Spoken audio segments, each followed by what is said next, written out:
Hello friends, कैसे हैं? क्या आपको भी डेंटल सेंसिटिविटी है? दांतों में ठंडा गरम लगने की प्रॉब्लम है? कुछ ठंडा गरम खाते हैं, मीठा खाते हैं या खट्टा खाते हैं तो बहुत तेज झंझनाहट होती है। तो ये वीडियो आपके लिए है। समझेंगे ये क्यों होती है, क्या इसके उपाय आप कर सकते हैं और ट्रीटमेंट क्या है। जनरली अगर हमें प्रॉब्लम है भी तो हमें कॉज नहीं पता होता और हम वही गलती करते रहते हैं और प्रॉब्लम हमारी बढ़ती रहती है, सेंसिटिविटी बढ़ती रहती है। कई बार तो अगर हम सिर्फ कॉज को हटा दें तो ही ठीक हो जाते हैं। तो यही समझेंगे। चैनल में अगर नए हैं या पहली बार विजिट करें तो सब्सक्राइब कर लें और बेल आइकन को क्लिक करेंगे नोटिफिकेशंस के लिए। मैं हूं डॉक्टर हरिशंकर सोनी और आप देख रहे हैं इजी डेंटिस्ट्री।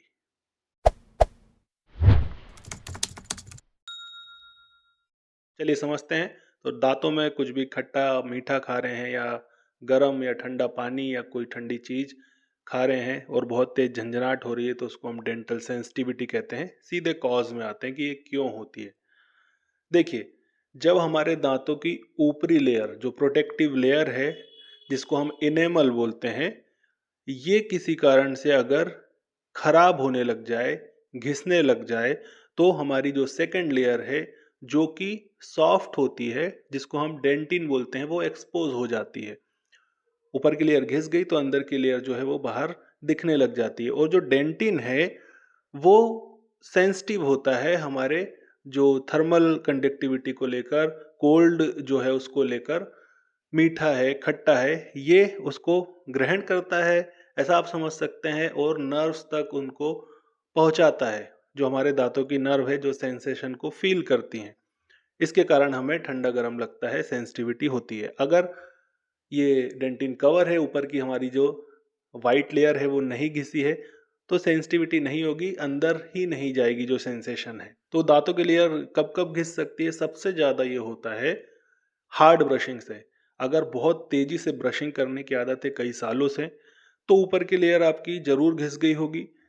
साथ साथ में अगर ब्रश हार्ड है आपका, ब्रशिंग ठीक करते हैं लेकिन जो उसके ब्रिसल्स हैं वो बहुत कड़क हैं, हार्ड हैं, तो वो भी इनेमल को घिस देते हैं समय के साथ। हमें पता नहीं चलता लेकिन दांत हमारा घिसता रहता है। एसिडिक फूड अगर आप ज़्यादा खाते हैं, खाने की आदत है, कोल्ड ड्रिंक्स वगैरह ज़्यादा लेते हैं, खट्टी चीज़ें बहुत ज़्यादा खाते हैं, तो ऐसे में भी दांत की जो लेयर है वो ऊपर की घिसने लग जाती है। नेक्स्ट है ग्राइंडिंग या क्लेंचिंग की आदत है। बहुत तेजी से दांतों को ऐसा बंद करने की आदत है। नाइट ग्राइंडिंग, सोते समय दांतों को घिसने की आदत है, तो भी हमारे दांत घिस जाते हैं और सेकंड लेयर एक्सपोज हो जाती है। ठंडा गर्म हमें लगता है, किसी कारण से हमें गम डिसीज हो गई, मसूड़ों की कोई प्रॉब्लम हो गई है, मसूड़े नीचे जा रहे हैं, तो भी ठंडा गर्म हमें लगता है।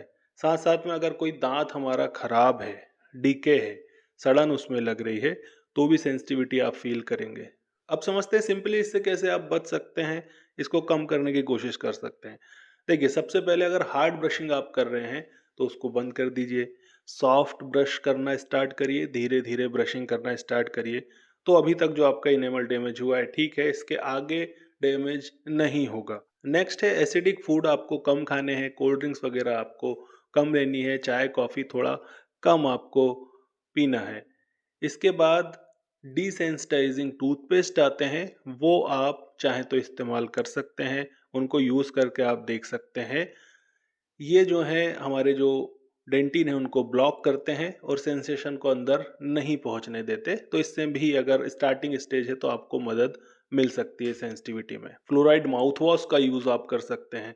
अगर सड़न आपके दांतों में ज़्यादा लग रही है तो माउथ वॉश से आप कुल्ला करेंगे तो इससे भी आपको रिलीफ मिल सकता है। इसके अलावा अगर ग्राइंडिंग की आदत है तो नाइट गार्ड आपको ज़रूर पहनना चाहिए। वो आप अपने डेंटिस्ट से बात करेंगे तो आपको बना के देंगे। रात को आपको पहनना होता है तो दांत उससे ग्राइंड नहीं होंगे, घिसेंगे नहीं। अब बात कर लेते हैं ट्रीटमेंट की। अगर ब्रशिंग से भी ठीक नहीं हो रहा है, ब्रशिंग आप सॉफ्ट कर रहे हैं लेकिन कई सालों से कर रहे हैं, अभी आपने उसे सॉफ्ट करना यूज़ कर दिया है फिर भी फ़ायदा नहीं हो रहा है, या आपने कॉज को हटा दिया है फिर भी ठीक नहीं हो रहा है 2-4 दिन 5 दिन में, तो आपका जो ट्रीटमेंट होता है वो होता है फ्लोराइड ट्रीटमेंट। फ्लोराइड एप्लीकेशन आपके दांतों में करते हैं, डेंटिस्ट को आपको दिखाना होगा। इसके अलावा डिसेंसिटाइजिंग एजेंट होते हैं, वो आपको लगाए जाते हैं। जो डेंटिन है उनको ब्लॉक कर दिया जाता है, ऊपर से ब्लॉक कर देंगे तो भी हमारी जो सेंसेशन है वो अंदर तक नहीं जाएगी, तो भी हमारे जो दांत है सेंसिटिव होने से बच जाएंगे। गम रिसेशन अगर आपको हो गया है, मसूड़े अगर नीचे चले गए हैं, तो इसके लिए गम ग्राफ्टिंग ट्रीटमेंट करना होता है। स्केलिंग एक ट्रीटमेंट होता है, दांतों की सफाई, रूट प्लेनिंग, अंदर तक साफ करना। अगर इससे ठीक हो जाए तो बहुत अच्छी बात है, नहीं तो गम ग्राफ्टिंग से भी ठीक हो सकती है सेंसिटिविटी, अगर ज़्यादा मसूड़े आपके नीचे चले गए हैं तो। सड़न अगर आपके दांतों में है और सिर्फ ठंडा गर्म लगता है तो नॉर्मल फिलिंग से, रेस्टोरेशन से ही आपके दांत ठीक हो जाएंगे और कॉस्ट भी इसका काफ़ी कम आपको आएगा। बहुत ज़्यादा हो गया है, ठीक नहीं हो रहा है, तो रूट कैनाल ट्रीटमेंट फिर आपको इसके लिए कराना पड़ता है, रूट कैनाल ट्रीटमेंट, और उसको फिर कैप किया जाता है, तो सेंसिटिविटी की प्रॉब्लम आपकी चली जाती है। तो ये थी इन्फॉर्मेशन सेंसिटिविटी के ऊपर। होपफुली आपको क्लियर हुआ होगा, समझ में आया होगा। कुछ कन्फ्यूजन है तो नीचे कमेंट सेक्शन में आप पूछ सकते हैं। ट्राई करिए कि जो कॉजेस है उनको ही हटाकर, ओरल हाइजीन को मेंटेन रखकर ही हम सेंसिटिविटी की प्रॉब्लम को ठीक कर पाए। बाकी ज़रूरत है तो ट्रीटमेंट आपको लेना ही है। चलिए, वीडियो अच्छा लगा है तो आपको लाइक करना है और शेयर कर दीजिए। ऐसे ही वीडियोस के लिए वीडियो को शेयर कर दीजिए। कमेंट सेक्शन में आकर आप पूछ सकते हैं। टॉपिक्स अगर आप कुछ जानना चाहते हैं, वीडियोस देखना चाहते हैं, तो वो भी आप बता सकते हैं। चलिए, जल्दी मिलेंगे नेक्स्ट वीडियो में एक और नए टॉपिक के साथ। Thanks for watching.